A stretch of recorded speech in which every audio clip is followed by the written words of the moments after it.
from verse 14 to 18. 2 Timothy chapter 2 from verse 14 to 18. Vital ingredient for deliverance. I read, it says, "And the Lord shall deliver me from every evil work, and will preserve me unto his heavenly kingdom, to whom be glory forever and ever. Amen." Praise the Lord. This is to show you that the God that we serve, a very good God, desires to deliver all his children from evil, desires to deliver us. But no matter how much he desires to deliver us, he can still be limited. No matter how much his desire is, it can still be hindered. Because why? He works with principle. He cannot break his principle. We saw Jesus Christ. He went to his hometown, and with all expectation in his heart, as he was going, he was believing, by the time I get there, I will raise the dead, I will heal the sick, I will make the blind to see, I will make the deaf to hear, I will make the lame to walk. But only for him to get there, he couldn't do much. Why? Because a principle was broken, a principle that was very vital to receiving miracle, and that was faith. They had no faith, they doubted him, and the Bible said he couldn't do much and left there. So no matter how much he desired to deliver us, he cannot break his principle. There's something we need to know. There are two types of bondages, two types of captivity. There's what we call lawful captives, and there's what we call the unlawful captive. We have the lawful captive, we have the unlawful captive. And we should know, we can see this in the book of Isaiah 49:24, maybe Isaiah 49:24. It says, no, 24. 49:24. And the prey, shall the prey be taken from the mighty, or the lawful captive delivered? 25. But thus said the Lord, even the captives of the mighty shall be taken away, and the prey of the table shall be delivered. For I will contend with him that contend with thee, and I will save thy children. He's trying to tell us that what he will still deliver what? Lawful captive. What is the difference between lawful captive and unlawful captive? Unlawful captives are those who do not deserve to be in that bondage. They have not done anything wrong. They have not committed sin. They have not broken any principle. But yet, they are in captivity. That is an unlawful captive.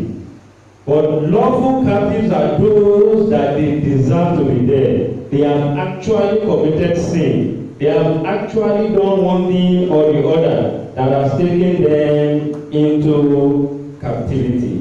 But glory be to God. The God that we serve also delivers lawful captive. But there is a vital ingredient for that. Majority of the bondages that his children are entangled with, many are not unlawful captives. They are lawful captives. And because this vital ingredient is missing, it seems that they are not always delivered. This is one of the reasons why it seems many go for deliverance and yet they are not delivered. But I wish to let you know this, that man, every man, is not created to be free, in quotes, as your own term of freedom is. No man is created to be free. Our own idea of freedom is that I be on my own, and whatever I desire, I do. Wherever I want to go, I go. Whatever I want to say, I say. Whatever I feel like, I just do it. That is our idea of freedom, which is even not a freedom. It will lead you into bondage. every man living on this planet Earth, you are subjected to either three personalities. Subjected to three personalities. It's either you are subjected to God, you are subjected to the devil, or you are subjected to the flesh. Man is not meant to be free. Matthew 11:28-30. Matthew, it says, "Come unto me, all ye that labor and are heavy laden, and I will give you rest." 29. "Take my yoke upon you." Please, where are you coming from? From one yoke. And he's telling you to come and what? And take up another yoke.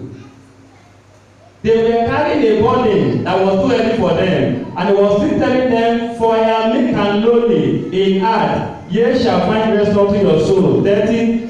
"For my yoke is easy." You are carrying a burden. I relieve you of that burden. It's not to go free. I still have a burden I want to put on you, but my burden is light. My yoke is easy, my burden is light. We all know who the devil is. If you are subjected to the devil, that one is the worst. But mind you, being subjected to the flesh, there is no different subjection to the flesh and subjected to the devil. The flesh is the same thing as the devil. It's the same thing, there is no difference. Galatians 5:19. Galatians 5:19. No difference between the flesh and the devil. Now the works of the flesh are manifest. It didn't say the works of the devil. It didn't say the works of evil. The works of the flesh.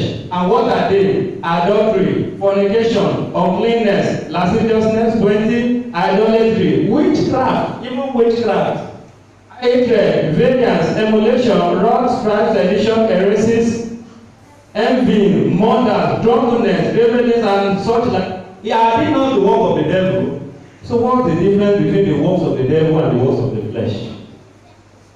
Praise the Lord.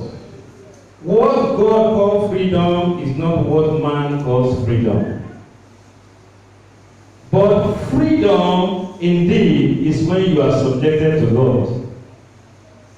Freedom for a man is when you are subjected to God.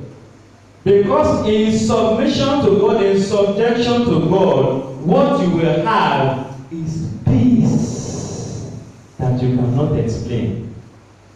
Things may be turning upside down in your life, but there is this peace that you cannot explain, and you are enjoying your life.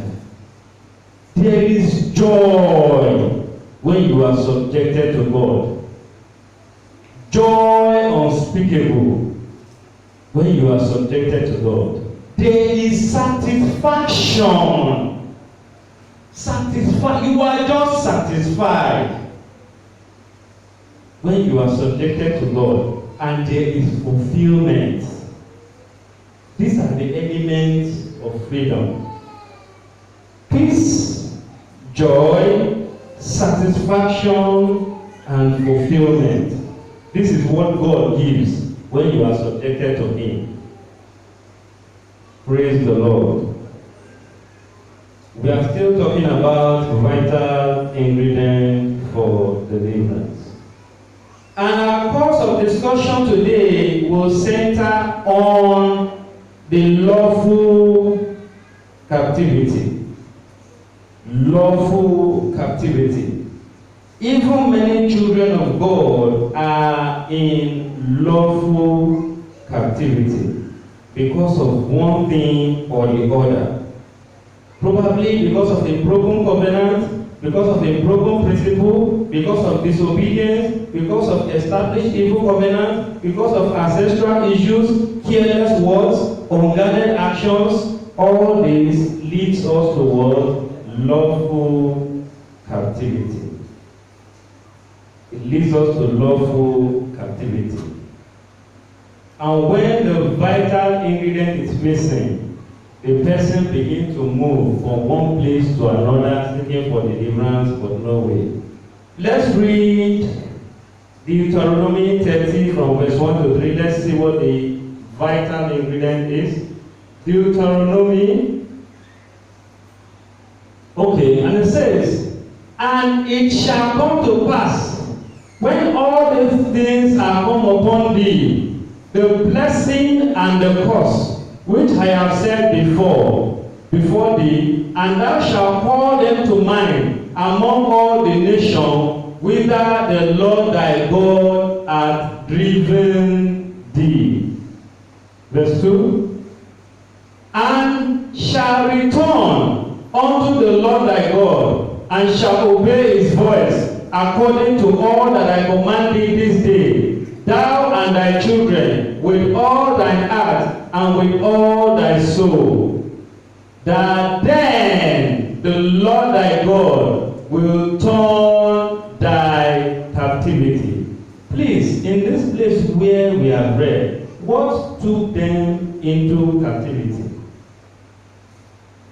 Anybody? What took them into captivity?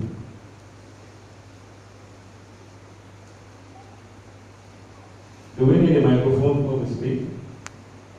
What took them into captivity? Anybody can help us to answer the question? Hallelujah. Praise the Lord. Disobedience, sin, took them into captivity. And please, what will bring them back? That is the vital ingredient for deliverance. When you turn back to God, and He will turn thy captivity. The vital ingredient for lawful captivity is repentance. Repentance. Israel will always go into slavery whenever they disobey God. That has been the history in the Bible. If you are a student of the Old Testament, whenever they disobey God, they go into captivity, and whenever they return, He brings them back. And this is the reason why many do not get delivered. They are not ready to change, not ready to repent. What they simply want is that, who can help me solve this problem? They know that there is a problem in my life I won't solve. What I want is solution. Solve it for me and let me go my way. My dear, it doesn't work that way. No. Solve it for me and then let me continue living my life. No, it doesn't work that way. You are taking a risk. The first step to deliverance is repentance. Hosea chapter 14 verse 1, Media.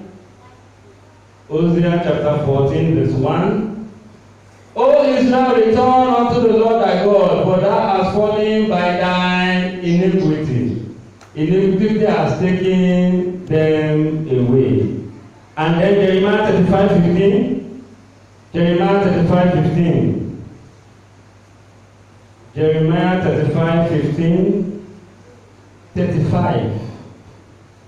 Jeremiah 35:15 says, I have sent also unto you all my servant the prophet, rising up early and sending them, saying, return ye now, every man from his evil way, and amend your doings, and go not after other gods to serve them. And ye shall dwell in the land which I have given to you and to your fathers, but ye have not inclined your ear, nor hearkened unto me. This is what sin does. It is very important. You must repent. Second Chronicles 39. Second Chronicles chapter 30 verse 9. For if ye turn again unto the Lord, your brethren and your children shall find compassion before them that led them captive. If you return, you will find compassion and you will be released. You will only if you return. There is a need for repentance. There is a need for repentance. Repentance comes before deliverance. Repentance comes before deliverance.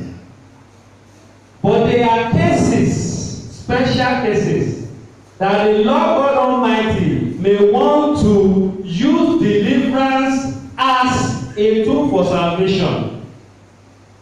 He may choose to use deliverance as a tool for salvation. And even in that case, that is the only time when deliverance comes before repentance, because repentance is still needed, even after the deliverance. John 8:11. John chapter 8, verse 11, and says, she said, no man, Lord.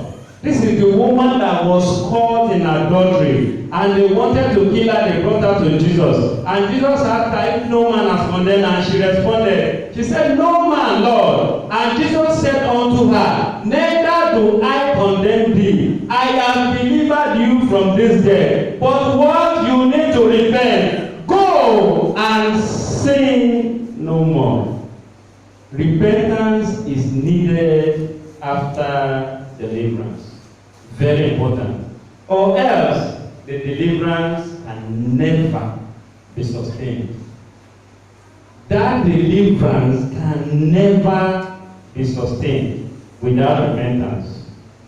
That was why Jesus Christ told us of the parable. He said, if a demon is living in a man, and that demon is casted out, and the man says he's one of those people that are just looking for deliverance, they don't want to repent. He said, oh, glory be to God, I've been delivered. Let me go and enjoy my life. And he said, and the demon comes back and check. This is my former house. There's nothing living there. It's still empty. He said, no problem. He said he will go back and bring 7 wicked spirits more than him, and they will come and dwell in that man. That deliverance can never be sustained without repentance. There must be changes. It is not for you to just be looking for solution to the problem to get delivered. You must be ready for total change. Repentance means to change your ways. Everything about you must change as a child of God. The way you talk must change. The way you dress must change. The way you relate with people must change. There must be a total change. That everyone that knew you when you were in the world will see you and say, no, this person has changed. This person has changed. Let's read Matthew 12, 43 to 45. Matthew 12, 43 to 45. Okay, we have used that before. When the Holy Spirit gone out of the man, he walked through the dry places, seeking rest and finding none. Okay, continue. 44. Then he said, I will return into my house from whence I came out. And when he is come, he findeth it empty, swept and garnished. Nothing is living inside. He then goeth he, and taketh with himself 7 others more wicked, and the state will be worse than before. Deliverance without repentance is dangerous, risky. Even if you get delivered, it is risky. That was why Jesus told the blind man. He healed the blind man and then left him. The Pharisees took him. They were saying, how come you were born blind? How are you seeing this one? By the time the man came in contact with Jesus, Jesus told him, he said, go and sin no more, lest a worse thing happen to you. So it's funny, but it's true, that God can deliver you and set you free. And you think you are free indeed, and you are free for life. No. If you are not standing right, something worse can still happen. Something worse can still happen. Let's read Deuteronomy 28:68. Deuteronomy 28:68. It says, and the Lord shall bring, this is the children of Israel. When God was taking them out of the land of Egypt, He told them one thing. He said, the Egyptians that you see today, you will never see them anymore. But look at what sin, disobedience, is making God to say.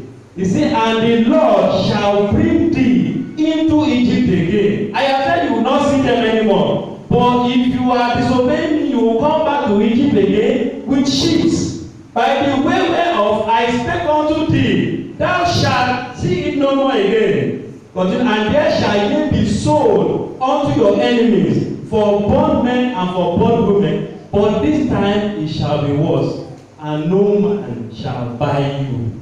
Do you know what this means? You are the one that will offer yourself, buy me as a slave, and no man will buy you. It's just like a young lady that is due for marriage. And this lady is highly educated. She's highly educated, she's working, she has everything. And then somebody that is not an illiterate, does not know anything, a wretched man, walks up to this woman and says, come and marry me. And the woman says, you for where, God forbid, I can't marry a wretched man like you. But do you now know that if this lady now stays, age of 47, she has not yet married, she now remember that guy and say, let me even go and make this man whether will marry me. You now go back and meet that wretched man. Will you marry me? Now this man, wretched man, now look at you and say, you for where, God forbid, I don't be married. Do you know how painful to be? This is what it means.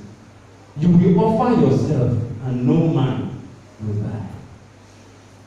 How will you feel? A PhD holder, you have gone to a place, I'm looking for a job. They said we don't have job, but they only need security man here. You say, God forbid, I can never do this, my certificate I can never do. For you to now go back with your PhD certificate, I'm looking for that security work. Let me just create it. They say, no, we don't want you, please. You are not qualified. How will you feel? There is a possibility of recapturing while after deliverance. What do we need to do to achieve deliverance and to sustain it? What do we need to do? One thing, we need to be sure that repentance is compulsory, very compulsory. Let's read Revelation 2:2-4. Revelation 2:2-4.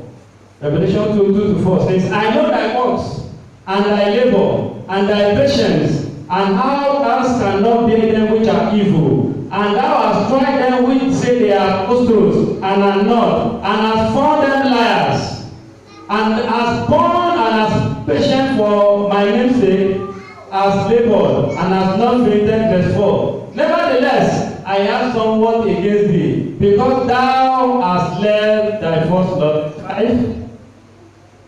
And hast borne, and hast, verse 5, please. Remember therefore from whence thou art fallen, and repent, and do the first work.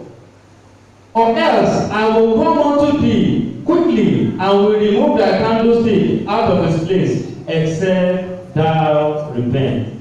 This church, it did not say they were lying. This church, it did not say they were committing sexual immorality. We saw all the credentials, how we praised them. This is the church that we will see today and give them thumb up. You are doing well. This church. We now will look at this church and say you are doing well. But see the author of grace and mercy. This is not Old Testament. This is New Testament. This is Lord Jesus Christ speaking after his death. I don't know who has speak to you to make you comfortable in sin. If this church needs repentance, how much more Christians that are still lying? How much more Christians that are still stealing? How much more Christians that are still committing sexual immorality? This church, he said they need repentance, and he will come if they fail and remove their candle. I don't know the preacher that have preached to you to make you comfortable in sin using mercy and grace. May God deliver us in Jesus' name. Let's read the book of Job 22 from 21-29. This will tell us what we are to do to achieve deliverance and to sustain it. It said, acquaint now thyself with him and be at peace. Thereby good shall come unto thee. Receive, I pray thee, the Lord from his mouth, and lay up his words in thy heart. Let's take it by the please. let's go back to 20. Okay, 22. 22, please. Okay, 23, sorry.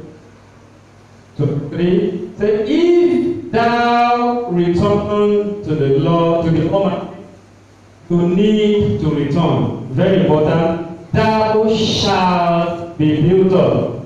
And what will happen? Thou shalt put away iniquity far from thy tabernacles. Far, put it away. Far from thy tabernacles.